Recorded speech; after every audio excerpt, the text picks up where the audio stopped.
LG is famous for its design phones like its Black Label series and the Prada handsets.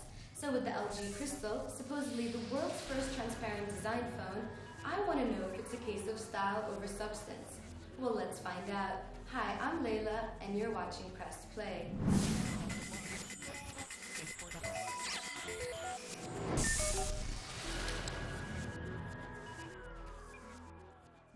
In my hands, I'm holding the LG GV900, or what it's more commonly known as is the LG Crystal.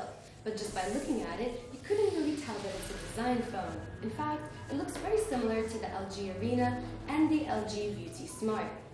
But when you slide open the phone, you can see its unique selling point, which is its transparent slide-out keyboard. Look, you can see my fingers underneath it. I could do this for hours.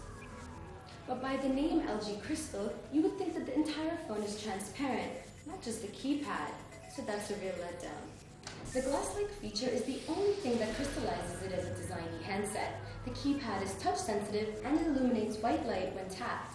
But because the entire phone is touchscreen, you might find that you seldomly use the Crystal touchpad. But it's a lot more than just a traditional numerical keypad, but more on that later. The LG D900 comes with a 3-inch WVGA touchscreen. It has 3 buttons on the front of the handset, all which are touch sensitive. The volume control is on the right side of the phone, and it allows you to adjust the touch tone as well. On the right side is the camera shutter. The phone boasts an 8-megapixel autofocus camera and video recorder that supports DivX.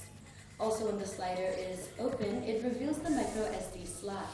There's a small phone lock button on the top left-hand side of the phone and a micro USB port that's covered by a flap that also doubles as a headphone jack. Another letdown is that it uses LG's proprietary headsets and not the standard 3.5mm jack. As you know, with any good phone, it's what's on the inside and not the outside that really matters. So let's take a closer look at its specs. The LG Crystal uses the S-Class 3D operating system, the same it used with the LG Arena. The phone has a built-in accelerometer, so you can view it in landscape mode.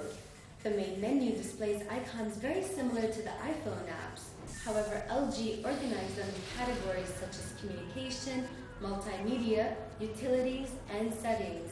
One of my favorite things about this phone is the browsing capability.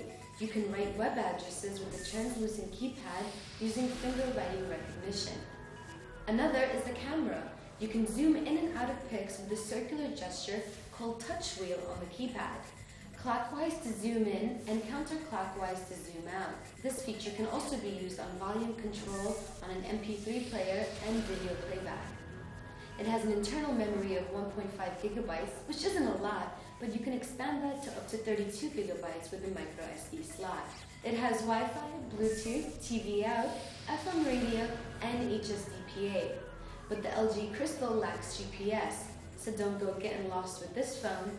The LG Crystal is currently on sale and retails contract-free for £499. It even comes with its own translucent Bluetooth headset, the HBM 580, for an additional £30. So is it worth it? It has a lot of good things going for it design-wise. It's very stylish. However, it has a proprietary earphone jack, it lacks GPS, and it's more costly than some of LG's other offerings. Thank you for watching. I'm Leila Makki, and see you next time.